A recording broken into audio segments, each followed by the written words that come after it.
ইটনা উপজেলার প্রশাসনের আমরা সবাই মিলে ইটনা উপজেলার প্রশাসনের প্রধান ব্যক্তি ইউনূস সাহেব এবং ইঞ্জিনিয়ারিং পানি উন্নয়ন বোর্ড থেকে যিনি এসেছেন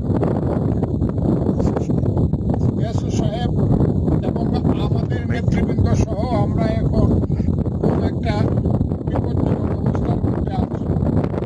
এইবার আবার নতুন করে আগাম বন্যা দেখা দেওয়ার একটা আশঙ্কা দেখা দিয়েছে এবং এইটা মানুষের রাতের ঘুম হরণ করে নিচ্ছে কৃষকের।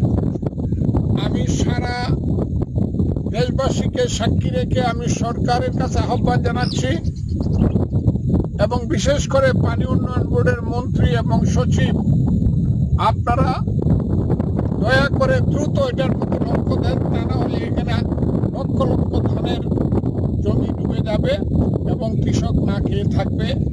আমি খুব দ্রুত এই কাজটা করার জন্য আহ্বান জানাচ্ছি এবং ইটনা উপজেলা প্রশাসন এবং কৃষকদের পানি উন্নয়ন বোর্ডের একটা ভালো প্রচেষ্টা আছে এখানে, যাতে আমরা এই বিপদ থেকে উত্তরণ করতে পারি।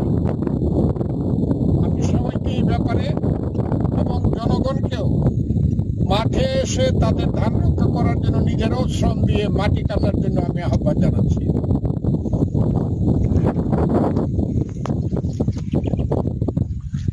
সামনে কি আরো যাইতে হবে? আর দেখার দরকার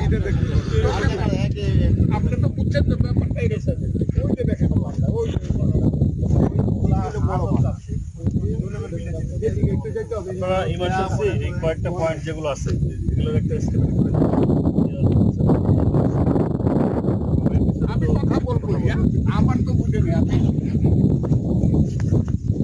আশা করি একটা ইয়ে পেয়ে যাবো, সলিউশন। অবশ্যই